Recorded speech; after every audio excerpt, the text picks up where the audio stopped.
हमारे दर्शकों की एंगेजमेंट ने शब्दांजलि प्रोग्राम के कंटेंट का दायरा काफी बढ़ा दिया है। ये सच है कि समयाभाव के चलते सारे शब्द एक दिन में कवर नहीं किए जा सकते, लेकिन हमारी कोशिश रहेगी कि जो शब्द छूट रहे हैं हम उन्हें अपने प्रोग्राम में आगे जरूर शामिल करें। आप अपनी जिज्ञासा को बिना रुके हुए कमेंट बॉक्स में अपने विषय बताते रहे। तो अब शुरू करते हैं आज का एपिसोड। आज का पहला शब्द A23A, जो दर्शक मोनिका और राजमोहन जी द्वारा पूछा गया है। बीते दिनों ब्रिटिश अंटार्कटिक सर्वेक्षण की रिपोर्ट ने एक आश्चर्यजनक घटना का खुलासा किया है, जिसके मुताबिक दुनिया के सबसे बड़े हिमखंडों में से एक A23A 3 दशकों के बाद वेडेल सागर से अपनी जमीनी स्थिति से खिसक रहा है।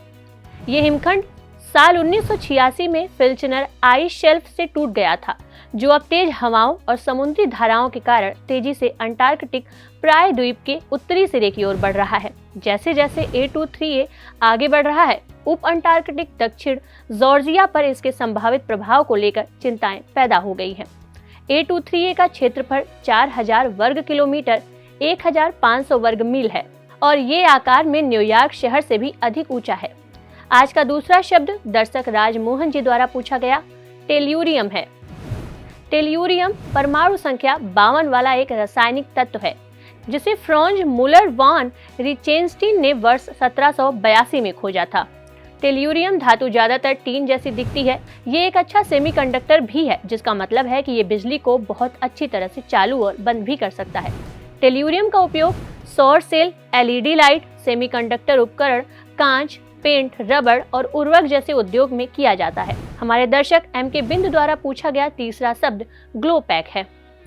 भारत के उपराष्ट्रपति जगदीप धनखड़ 24 नवंबर 2023 को गुजरात की राजधानी गांधीनगर में वैश्विक पेशेवर लेखाकार सम्मेलन ग्लो पैक का उद्घाटन किए।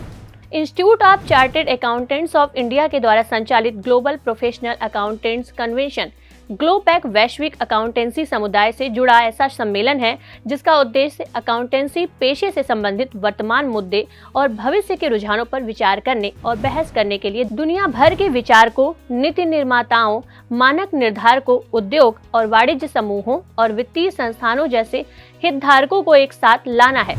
दर्शक द्वारा ही पूछा गया चौथा शब्द फिशिंग और स्पूफिंग है। फिशिंग और स्पूफिंग दोनों ही ऑनलाइन हमले हैं। फिशिंग में हमलावर खुद को विश्वसनीय स्रोत की तरह पेश करता है और उपयोगकर्ता को व्यक्तिगत या गोपनीय जानकारी देने के लिए धोखा देता है।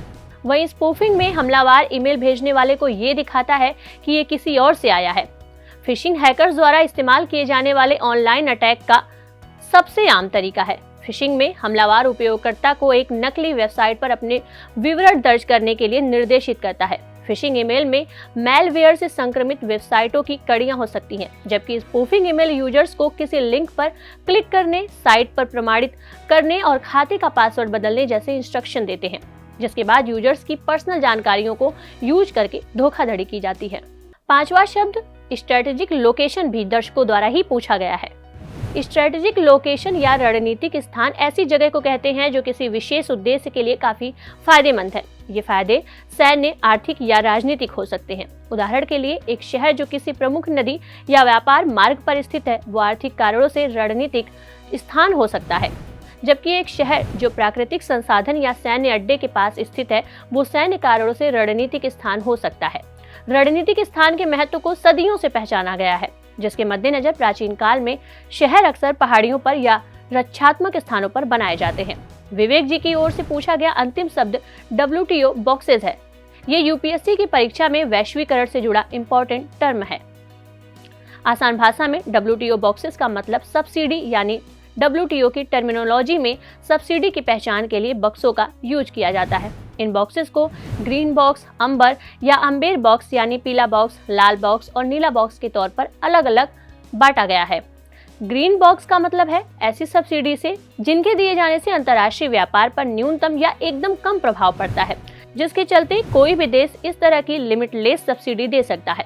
एम्बर बॉक्स की कैटेगरी में वे सब्सिडी शामिल हैं जिन्हें व्यापार और उत्पादन को विकृत करने वाला माना जाता है, जिसके मद्देनजर किसी देश द्वारा प्रदान की जा सकने वाली एम्बर बॉक्स सब्सिडी की कुल राशि की सीमाएं तय हैं। ब्लू बॉक्स में वे सब्सिडी शामिल हैं जिन्हें एम्बर बॉक्स की तुलना में कम व्यापार विकृत करने वाला माना जाता है। हालांकि ब्लू बॉक्स सब्सिडी से जुड़ी शर्तें हैं और ये कटौती प्रतिबद्धताओं के अधीन है। आज के लिए बस इतना ही। अगले हफ्ते फिर हाजिर होंगे कुछ नए शब्दों के साथ। तब तक के लिए हमें दे दीजिए इजाजत।